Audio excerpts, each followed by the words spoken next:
बिस्मिल्लाहिर्रहमानिर्रहीम। अस्सलाम वालेकुम। प्रोग्राम इख्तिलाफ राय के साथ मैं इफ्तार काज़मी। नाजरीन, वो कट्टा जो कल खुल गया था वो आज पाकिस्तान ने फिर से बांध दिया है, कस कर बांध दिया है।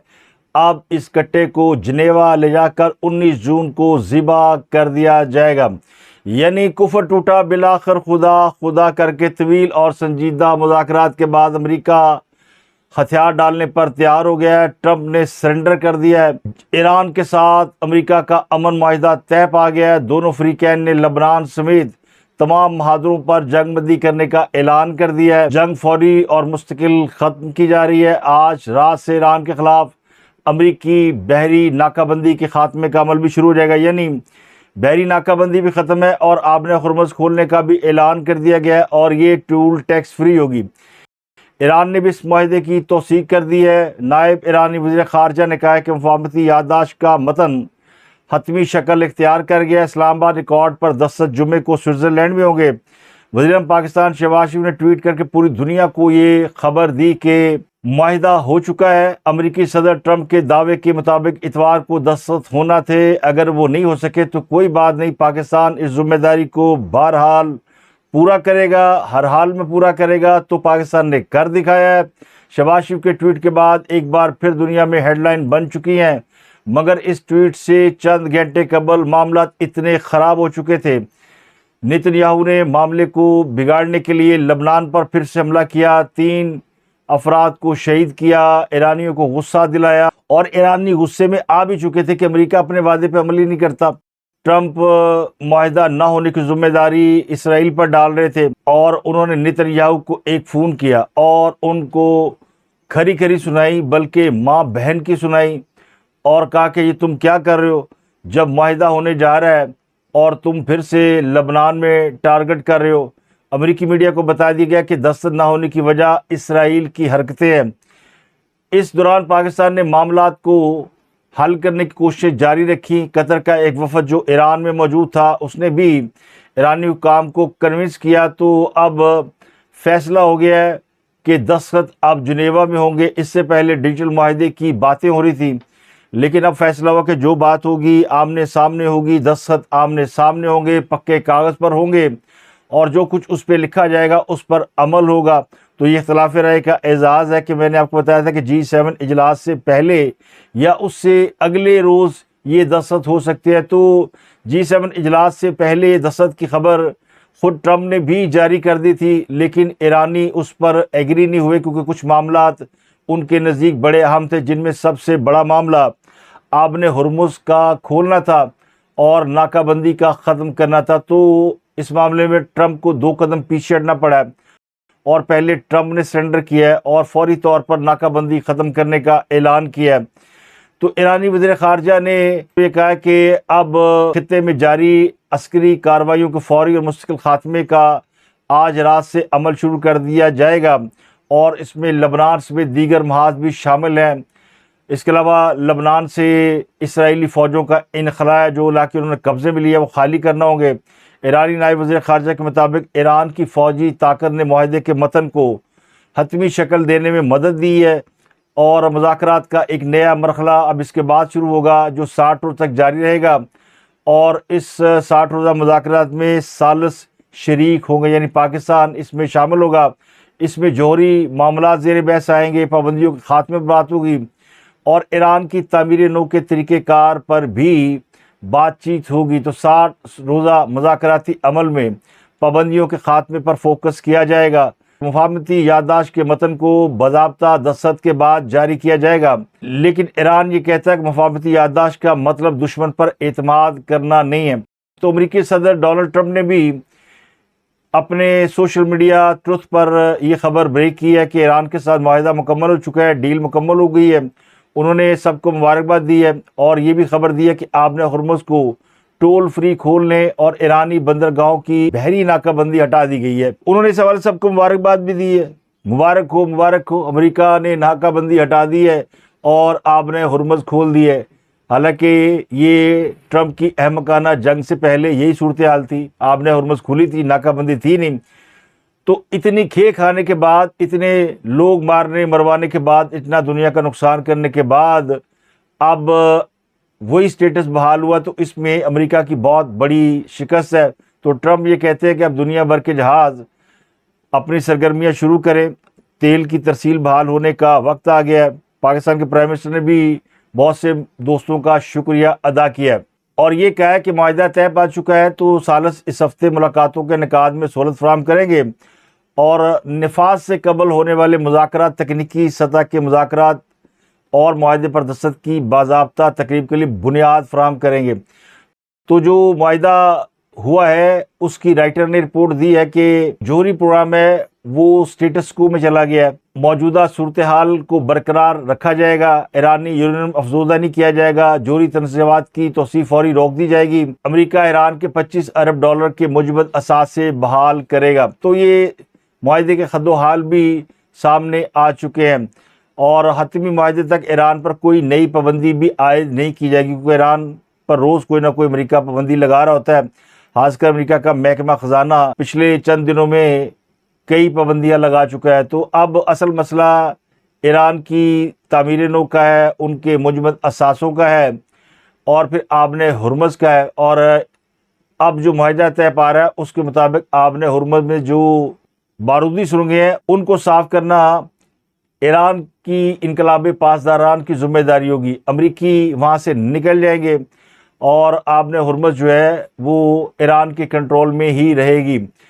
तो अमेरिका में जो बाज़ माहिरीन है वे कहते हैं कि इस नाजुक अमन माहिदे को नाकाम बनाने के कई अवामल अब भी मौजूद हैं, जिनमें इसराइल, हिजबुल्लाह और ख़ुद ईरान या अमेरिका शामिल हो सकते हैं। हिजबुल्लाह अभी तक जंग को मान नहीं रहा। इसराइल भी अमेरिकी तहफ़्फ़ुज़ात से हटकर अलग कोई फ़ौजी कार्रवाई कर सकता है। ईरान भी जवाब दे सकता है, उसके पास तवील फासले तक मार करने वाले मिज़ाइल हैं। लेकिन ये उम्मीद ज़ाहिर की जा रही है कि ऐसा नहीं होगा और ये बैल किसी न किसी तरीके से मंडे चढ़ जाएगी। 4 यूरोपीय मुल्क जर्मनी, इटली, फ्रांस और बरतानिया ने भी एक मुश्तरका बयान जारी करके ईरान पर पाबंदियाँ उठाने का ऐलान किया है। उनका कहना है कि अगर ईरान अपने जौहरी प्रोग्राम के हवाले से वाज़ेह और काबिल तस्दीक इक़दामात करता है तो वो पाबंदियाँ उठाने के लिए मुकम्मल तैयार है।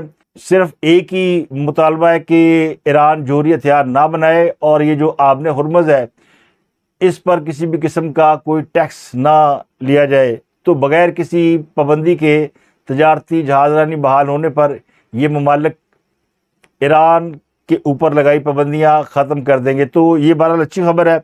तो जुमे को इंशाअल्लाह माहिदा होगा, जो इतवार को होना था इतवार को नहीं हो सका और अब ये जुमे को होने जा रहा है। और इसमें वज़ीर पाकिस्तान शहबाज शरीफ और field marshal general Asim Munir दोनों की बड़ी मेहनत और अनथक एफर्ट शामिल है। जनरल आसिम मुनीर जो है वो बराह रास्त अमरीकी हुकाम के राब्ते में हैं। अगली खबर ये कि आज़ाद कश्मीर के इंतहा पसंदों का हुक्का पानी बंद कर दिया गया। रियासत ने अब उनसे और ज़्यादा सख्त और आहनी हाथों से निपटने का फ़ैसला किया है और वजह कल रावला कोट में होने वाली फायरिंग है। रेंजर के कॉन्वॉय पर फायरिंग की गई, हालांकि ये अंडरस्टैंडिंग डेवलप हो चुकी थी कि धरने के शुरा दिन के औकात में धरना देंगे और शाम को महफूज मकामात पर मुंतकिल हो जाएंगे। लेकिन कल सुबह मेरे भी लॉक के बाद रावला कोट में चंद इंतहा पसंदों ने रेंजर के काफिले पर फायरिंग कर दी। 30 से ज़्यादा गोलियां लगीं। तो रावला कोट में चूँकि सैकड़ों अफराद मौजूद है और सिक्योरिटी एहलकारों ने पिछले 2-3 रोज़ से उनको बाकायदा प्रोटेक्शन दे रखी थी। तो कालादम अवामी एक्शन कमेटी के शरपसंद गलत फहमी में मुब्तला हो गए और उन्होंने कल मुजफ्फराबाद जाने की ठानी और उससे पहले रेंजर के कॉन्वॉय पर अटैक कर दिया। पुलिस की गाड़ियां भी साथ थी। 30 से ज़ायद गोलियां मारी गईं। बख्तरबंद गाड़ियों पर गोलियों के वाज़ेह निशान हैं। तो ये दरेक अड्डा क्रिकेट स्टेडियम है। तो सिक्योरिटी एहलकारों ने फायरिंग के बाद फिर शेलिंग से जवाब दिया और क्रैकडाउन किया और इस क्रैकडाउन के नतीजे में जब फैंटी पड़ी तो चीखें आना शुरू हो गई। तो अब कालादम एक्शन कमेटी के लोग दावा कर रहे हैं कि इसमें काफ़ी लोग ज़ख्मी हैं और कुछ की हालत शदीद नाजुक है। रावला कोट और बाग के बलाई इलाकों में अब सिक्योरिटी फोर्स की भारी नफरी और दस्ते भेज दिए गए हैं। तो अब ज़रा मामला सख्त कर दिए गए। इंटरनेट और मोबाइल नेटवर्क मुकम्मल तौर पर बंद कर दिए हैं। इससे पहले इंटरनेट तो बंद था मगर मोबाइल नेटवर्क किसी हद तक चल रहा था। तो ये वही रियासत है और ये वही रियासती ताकतें हैं जिन्होंने अब फैसला किया है कि पाकिस्तान मुर्दाबाद कहने वालों का डंडा डोली होगा, उनके साथ सख्त रवैया होगा। आप देख लें, पाकिस्तान मुर्दाबाद कहने वाली MQM को भी दफन कर दिया गया है, और जो लोग कहते थे खान नहीं तो पाकिस्तान नहीं, वो PTI भी अब लबे मर गए। अटक से लेकर अफगानिस्तान तक लकीर खींचने वालों को भी अपने मुल्क में हकीर कर दिया गया है, और अखंड भारत का ख्वाब देखने वाले मोदी को आलमी रसवाई का शिकार कर दिया गया है। तो आज़ाद कश्मीर की अवामी एक्शन कमेटी तो हार्ड स्टेट के सामने कोई शय ही नहीं है। तो ये जो कश्मीरियों के रूप में इंडियन छुपे हुए हैं, इनके साथ भी कहीं वैसा ही सलूक ना हो जाए, क्योंकि पाकिस्तान और जो हकीकी कश्मीरी है वो रियासत पाकिस्तान के साथ खड़े हैं। तो इंडिया, इसराइल और कोई भी मुल्क दुश्मन किसी भी रूप में पाकिस्तान को तोड़ने की कोशिश करेगा तो उसके साथ आहनी हाथों से निपटा जाएगा। यानी सस्ती बिजली, सस्ता आटा और सब कुछ देने के बावजूद चंद कश्मीरी अगर इंतहा पसंदी में उतर आए हैं, और कल रेंजर के ऊपर फायरिंग करके ये लोग नारे मार रहे थे कि हमने पिछाड़ दिया, तो ये 9 मई भूल गए हैं। जो लोग कहते थे 9 मई को कि निकलो और पहुंचो उस जगह पर जिस जगह पर कप्तान ने कहा था, यानी मुकामात की निशानी पहले कर दी गई थी। 9 मई की शाम को वो सीना ठोकर कहते थे हमने फौजियों के घर जला दिए हैं, कोर कमांडर हाउस में घुस गए हैं। लेकिन जब रंदा फिरा और वो बगावत बुरी तरह नाकाम हुई, और ऐसी नाकाम हुई जिसका कोई तसव्वुर नहीं कर सकता था, तो PTI के मुसल्लह जत्थों को देखकर जो लोग ये नारे लगा रहे थे कि पाकिस्तान श्रीलंका बनेगा, वो अपने बिलों में घुस गए। तो कालादम एक्शन कमेटी को इससे सबक सीखना चाहिए, जिसने अपने सारे पत्ते एक ही ट्रे में रख दिए, लेकिन अब इनको मुंह की खाना पड़ रही है। इस वक्त इंतहा पसंद कश्मीरियों की हालत धोबी के कुत्ते वाली हो गई है, ना घर के ना घाट के, और लीडरशिप फंसी हुई है, इसराफ का शिकार है। अवाम भी गुस्से में है, क्योंकि जैसे जैसे वक्त गुजरता जा रहा है और हुक्का पानी बंद हो गया, तो अब फ्रस्ट्रेशन बढ़ रही है। दूसरा, हुकूमत ने इंडियन माओ की सारी पुरानी FIR बहाल कर दी है और नए मुकदमे दर्ज करना शुरू कर दिए हैं, प्रॉपर्टी सील होना शुरू हो गई हैं। तो अब ये माफिया मांगते फिरते हैं। सिर्फ पाकिस्तान में मौजूद लोग नहीं, बल्कि पाकिस्तान से बाहर लोगों का भी सॉफ्टवेयर अपडेट होना शुरू हो गया है। तो अख्तलाफ रहे, ये खबर आपको 2 दिन पहले दे चुका है कि कुछ कश्मीरी रहनुमाओं के सॉफ्टवेयर अपडेट हुए हैं, वो पाकिस्तान में मौजूद है। लेकिन जो अब बरतानिया में बैठ के पाकिस्तानियों के सरों की कीमत लगा रहे थे, वो भी माफिया मांग रहे हैं कि हम मासूम हैं, हम बहकावे में आ गए और हमें सोशल मीडिया ने बहका दिया। आपको पता है कि इमरान शेख जब स्टेज पे बोलता है तो उसके पास संडे वाला इंजेक्शन होता है, वो नॉर्मल बात नहीं कर सकता। मैं इस स्टेज की तरफ से ऐलान करता हूँ, मैं आजाद कश्मीर पुलिस से ऐलान करता हूँ, मैं आजाद कश्मीर के शहरियों से ऐलान करता हूँ कि IG मल्क ब्रिगेडियर इनको गोली मारने वाले के लिए 10 करोड़ रुपए का ऐलान करता हूँ। बिस्मिल्लाहिर्रहमानिर्रहीम। मैं मोहम्मद इमरान शेख मिरपुर का रिहायशी हूँ और इस वक्त बरतानिया में मुकीम हूँ। मोरखा 10 जून 2026 को बरतानिया कौंसलेट के बाहर, बर्मिंघम कौंसलेट के बाहर होने वाले मुजाहरे में मैंने जो अल्फाज और बयानात दिए वो सरासर जज्बात पर मबनी थे। मेरा ऐसा कतन कोई इरादा नहीं था कि मैं इस तरह के अल्फाज अदा करूंगा। कुछ मीडिया न्यूज और सोशल मीडिया की फेक न्यूज पर ऐसा अमल सरजद हो गया।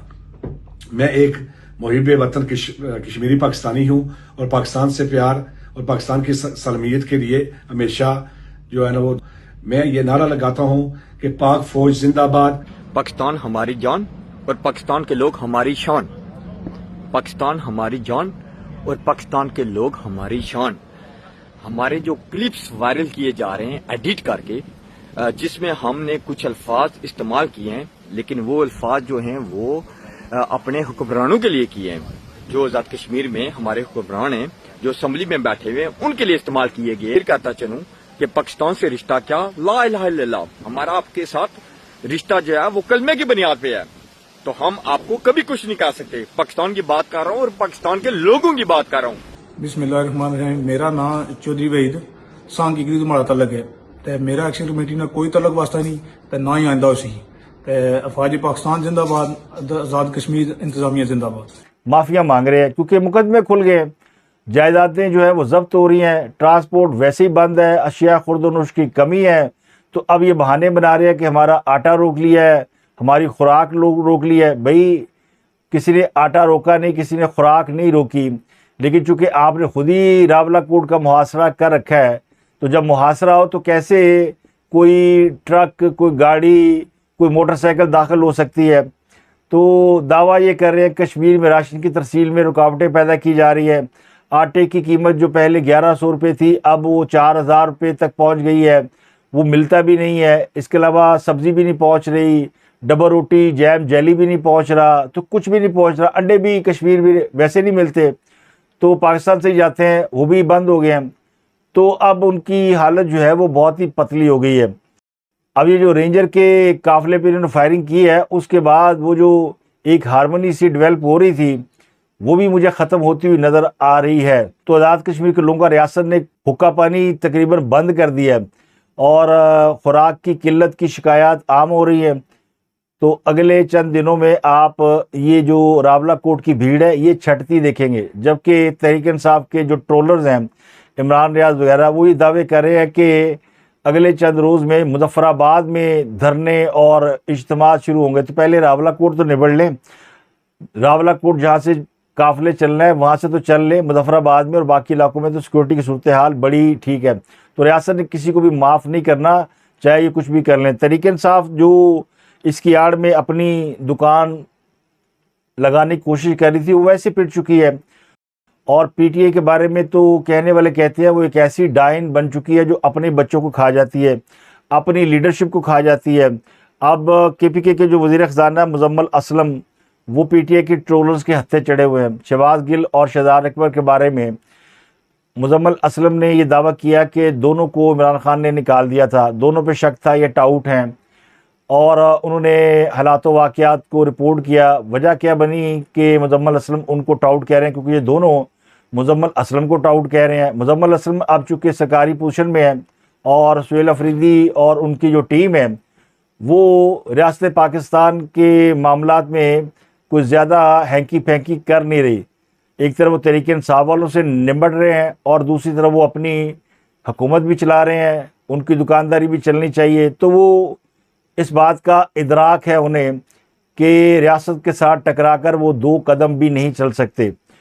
तो ये जो अभी बजट बना है, इसमें केपीके के जो वज़ीर ख़ज़ाना मुजम्मल असलम, उनकी वफाकी वज़ीर ख़ज़ाना औरंगज़ेब ने भी बड़ी तारीफ़ की और कहा कि इन्होंने बजट में खासी मदद की है। अब जो तहरीक इंसाफ के सर फिरे ट्रोलर्स हैं, वो ये कहते हैं कि तहरीक इंसाफ को बजट सरप्लस नहीं करना चाहिए। पीटीआई के सोशल मीडिया ग्रुप्स का बस नहीं चलता कि वो हर उस बंदे को बदनाम करके पार्टी से निकलवा लें जो थोड़ा बहुत ही काबिल है या जो संजीदा है या जो सियासत करना चाहता है। पंजाब से लेकर खैबर पख्तूनख्वा तक तमाम रहनुमाओं की हालत आप देख लें, सबको सोशल मीडिया के ज़रिए गालियां पड़ती हैं। तो इसलिए मैंने कहा कि पीटीआई वो डाइन बन चुकी है जो अपने बच्चे खा जाती है। जो जमात अपने ही रहनुमाओं को गद्दार और टाउट होने के इल्काबाज से नवाजे, उस जमात का मुस्तकबिल क्या हो सकता है। और इसके अलावा ओवरसीज़ में इनके एक कज़न है इमरान खान के, सजाद बरकी, उनके ख़िलाफ़ भी कंपेन चल रही है कि वो इमरान खान के लिए क्यों नहीं निकलते। और सजाद बरकी ने ओवरसीज़ पाकिस्तानियों को कंट्रोल किया हुआ, या आज़ाद कश्मीर में कश्मीरी निकल आए, अमेरिका में पाकिस्तानी क्यों नहीं निकलते। तो अमेरिका में पाकिस्तानी समझ चुके हैं। तो जो ओवरसीज़ पाकिस्तानी है वो पाकिस्तान से मोहब्बत करते हैं। बेशक इमरान खान को वो लीडर मानते हैं, लेकिन ऐसा नहीं हो सकता कि वो इमरान खान के कहने पे पाकिस्तान के ख़िलाफ़ निकल खड़े और पाकिस्तान को बदनाम करे। शुरू में ऐसा हुआ था, लेकिन अब आहिस्ता आहिस्ता ओवरसीज़ पाकिस्तानी काफ़ी बेहतर रवैये का मुजाहरा कर रहे हैं। लेकिन जो लोग बच गए हैं वो लंदन में कश्मीरी बनकर एहतजाज कर रहे हैं। और कल भी लंदन में कश्मीरियों ने एक बड़ा एहतजाज किया है, तो उसमें ज़्यादातर पीटीआई के लोग शामिल थे और उनकी कोशिश ये कि पाकिस्तान को बदनाम किया जाए। लेकिन जो ओवरऑल पोजीशन है ओवरसीज़ पाकिस्तानियों की या तहरीक इंसाफ के लोगों की, वो बहुत बेहतर है। तो जैसे जैसे वक्त गुजरता जा रहा है, इनका वो जो जहर है वो निकलता जा रहा है। दूसरी तरफ तहरीक इंसाफ के लोग शोर मचा रहे हैं कि इमरान खान लापता है, और जिस दिन से इमरान खान को रात अडयाला जेल ले जाया गया था उसके बाद से पता नहीं वो कहाँ गए हैं। वो वापस ही नहीं लौटे, कोई उनकी खैर खबर ही नहीं है। सुहेल अफरीदी ने भी अदालत के अंदर दरख्वास्त दी हुई है, उसकी दरख्वास्त इस्लामाबाद हाई कोर्ट ने मंजूर कर ली समाअत के लिए। और सोशल मीडिया पर एक कंपेन चल रही है लापता इमरान खान, तो इमरान खान को ढूंढ रहे हैं कि इमरान खान लापता है। और दूसरा उन्हें यह भी एहसास हो गया कि ये जो कश्मीर वाला मामला ये तो अब ठप हो रहा है, तो तहरीक इंसाफ अब इमरान खान के गुमशुदा होने का मामला हाईलाइट करना चाहती है। कभी इमरान खान बीमार हैं, कभी उनको जहर दिया जा रहा है, कभी उनकी आँख ख़राब हो गई है, कभी उनके साथ कुछ और हो गया और अब वो लापता हो गया, क्योंकि मुलाकातें नहीं हो रही। तो सीधी सी बात है, जब रियासत हुक्का पानी बंद कर देगी तो फिर हालत ऐसी हो जाएगी कि कभी इधर आवाज़ें आएंगी, कभी उधर आवाज़ें आएंगी, जिस तरह आप कश्मीरियों की आ रही है कि उनका हुक्का पानी बंद हो गया। तो पीटीआई वाले सोशल मीडिया पर लड़ लड़ कर पागल हुए हैं, उनको समझ भी नहीं आ रही कि करें क्या। और आपको मैंने बताया था पीटीआई रह ही सोशल मीडिया पे गई है, और पीटीआई में रह ही चंद लोग गए हैं, और जितने लोग भी रह गए हैं वो पीटीआई के ट्रोलर्स के हत्थे चढ़े हुए हैं। और अब तो तहरीक इंसाफ के जो ट्रोलर्स हैं वो भी ये मान रहे हैं कि रियासत ने उनको भी तुन दिया है। पहले सोशल मीडिया पर बयानियाँ पीटीआई के सोशल मीडिया वॉरियर बनाते थे, जो कीबोर्ड वॉरियर कहलाते हैं, अब बयानियाँ जो है वो रियासत बनाती है, और सोशल मीडिया के जो वॉरियर्स हैं या ट्रोलर्स हैं वो कुत्तों की तरह आपस में लड़ते हैं। तो ये उन्होंने अपनी एक बड़ी नाकामी का एतराफ़ किया, और ये वजह कि अब वो अपने ही लोगों के ऊपर चढ़े हुए हैं और उनको काट खाने को दौड़ रहे हैं। अब बात करते हैं चकवाल में सीसीडी की फायरिंग से जाँ बहक होने वाली 9 साला पाकिस्तानी बच्ची के हवाले से। इस केस में सीसीडी के उस एहलकार को गिरफ्तार करके जुडिशल रिमांड पर भेज दिया गया है, जिसकी फायरिंग से इस बच्ची की मौत वाक़या हुई है। चकवाल में पेश आने वाले इस वाक़े में बच्ची के वालिद और भाई भी ज़ख्मी हुए थे। तो बच्ची की हलाकत की तफ्तीश अब पुलिस से लेकर सीसीडी को दे दी गई है। सीसीडी ही इस मामले में मुलज़िम है और वो ही अब तफ्तीश करेगी। इससे पहले पुलिस तफ्तीश कर रही थी। ज़राए के मुताबिक हसासियत के पेश नज़र ये मामला सीसीडी को दिया गया, और सीसीडी के रीजनल हेड हैं एसएसपी हसन जहांगीर, वो इसको लीड कर रहे हैं। उन्होंने फैमिली से मुलाकात भी की, और सीसीडी के जो सरबराह हैं सुहेल ज़फ़र चट्टा वो भी गए, इनकी फैमिली से मिले।